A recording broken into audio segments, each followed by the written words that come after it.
BTR सरकारजों खुंफुंजानाय बे Bodoland CM कापनि गुबै थांखिया बेनो जे हारि माहारिनि गेजेराव मोनसे गोजोन थासारि स्प्रेडिं पिस माने गोजोनखौ जोङो बोरै गोसारहोनो आरो हारि माहारिनि गेजेराव बोरै जोङो मोनसे खौसेथिखौ लाबोनो नैबे मोनसे थांखिखौ लानानै वान गल वान स्पिरिट वान बड'लेण्ड बे मोनसे मट'खौ लानानै 420टा बिसिडिसिआव मोन 3760टा फुटबल टीम बे बड'लेण्ड सिएम कापआव बाहागो लागोन। बेखौ जोङो थांनाय 14 थारिखनिफ्राय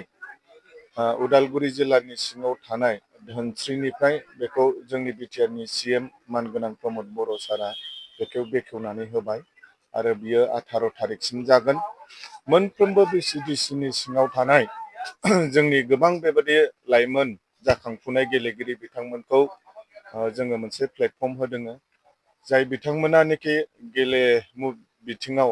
इन्टारेस्ट दङ जाहाथे बिथांमोना बे प्लेटफर्मनि गेजेरजों फैबाय थानाय समाव गाव गावनि जे रोंगौथि जे टेलेन्ट बेखौ जाहाथे बिथांमोना बेवहाय माने श' खालामनानै फैबाय थानाय समाव मोजां बेबायदि गेलेगिरि जानो हायो नैबेखौहाय नोजोर बोनानै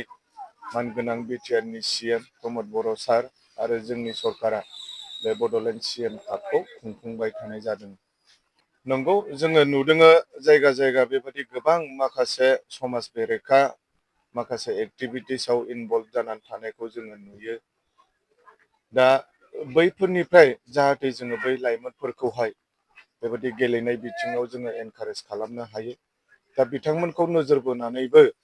लाइमोनफोरखौ मोनसे मोजां राइट ट्रेकआव लाबोनो थाखाय गेलेनाय बिथिङाव जाहाथे बिथांमोना एन्कारेज लायो बेखौबो जोङो नोजोर बोनानैहाय बे माने बिसिडिसि लेभेलाव बे बड'लेण्ड सिएम कापखौ जोङो खुंदों आरो आङो खावलायगोन दिनै जाय लाइमोनफ्रानोखि बेबायदि माने स्पर्ट्सआवबो खुनु इन्टारेस्ट गैया फरायनायफ्रावबो इन्टारेस्ट गैया जाहाथे बिथांमोना माने गाव गावनि रोंगौथिखौ लानानै बेफोरबायदि मोजां खामानियाव बाहागो लायो आरो माखासे समाज बेरेखा खामानि मावनायनिफ्राय गोजानाव थायो आङो बेखौ खावलायो।